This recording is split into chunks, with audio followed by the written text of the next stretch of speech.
খুব সকালে বাবাটাকে নিয়ে বাইরে বের হয়েছি। এর কারণ হলো বাবাটার আজকে চেকআপের দিন, তার মানে ওর দ্বিতীয়বার চেকআপ করার জন্য ডক্টর বলেছিলেন।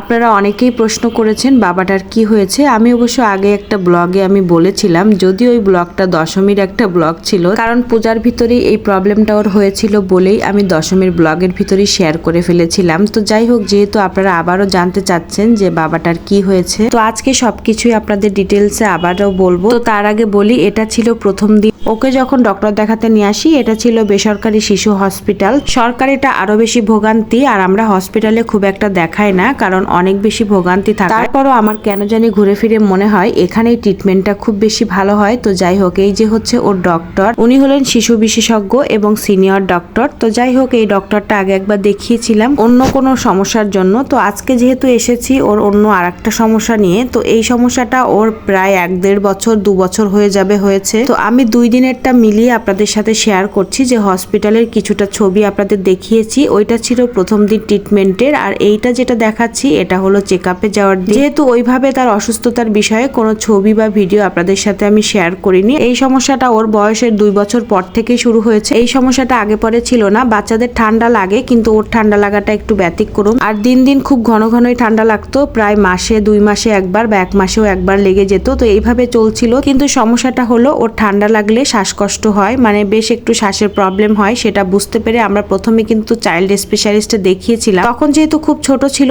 তখন নেবুলাইজারটা নিতে পারতো না, প্রচুর পরিমাণে কান্না করতো। সেই থেকে আমরা প্রেফার করি যে হোমিওপ্যাথি ট্রিটমেন্টও কিছুদিন ছিল। তারপর দেখলাম এটা পুরোপুরি কোনোভাবেই যাচ্ছে না, হোমিওপ্যাথি থেকেও আমরা কিছু করতে পারছি না। ফাইনালি আমরা যখন আস্তে আস্তে করে আরো বাড়তে শুরু করলো, সেটা হলো একদম পূজার ভিতরে। এটা আমরা কখনোই ভাবিনি, কারণ তার কয়েকদিন আগেই তার ঠান্ডা কাশি হয়ে গিয়েছে। ভাবলাম পূজাটা হয়তো ভালো কাটবে, কিন্তু সমস্যাটা হয়েছে পূজার আগে যে শপিং করেছি এসি রুমের মধ্যে, ওখান থেকেই ওর সমস্যাটা আসলে শুরু হয়েছে। তারপর থেকে যে পূজার ভিতরে যে পরিমাণ কষ্ট দিয়েছে, প্যারা দিয়েছে, সেটা বলার না। তো যাই হোক, আমাদের পূজাটা বড় ছিল না, ওর কষ্টটাই অনেক বেশি ছিল। দ্বিতীয়বার ডক্টরের চেকআপে যাওয়ার একটাই কারণ ছিল, উনি ইনহেলার সাজেস্ট করবে সেটাই বলেছিল। এটা কন্টিনিউ করতে হবে, যেহেতু ওর ঘন ঘন ঠান্ডার প্রবলেমটা আছে। তো কিছুদিন কন্টিনিউ করার পর তারপর উনি দেখবে। তো এখন দেখা যাক, এই যে উনি এখন নিজে নিজেই সবকিছু সেট করে নিজে নিজেই এখন দিতে পারে। প্রতিদিন সকাল সন্ধ্যা 2 বার করে 3 মাস ব্যবহার করতে হবে, তারপরে দেখা যাবে কি হয়। তারপরে উনি বলেছে মাঝে মাঝে তাকে একটু চেকআপে রাখতে। এখন বাকিটা ঈশ্বরের হাতে। এখন বাবাটা আমার পরিপূর্ণ সুস্থ, আপনারা সবাই আশীর্বাদ করবে। আসলে যে প্রবলেমগুলোকে আমরা সবসময় বেশি ভয় পেতাম, সবসময় টেনশন করতাম, সেগুলো আসলে আমাদের উপরে চলে আসে। এটাই হচ্ছে বাস্তবতা। বিশেষ করে যে রোগগুলো পার্মানেন্ট প্যারা দেয়, সেই রোগগুলোকেই আসলে সবসময় বেশি ভয় লাগে। যেমন আমার থাইরয়েডের প্রবলেমটা হয়ে গেল,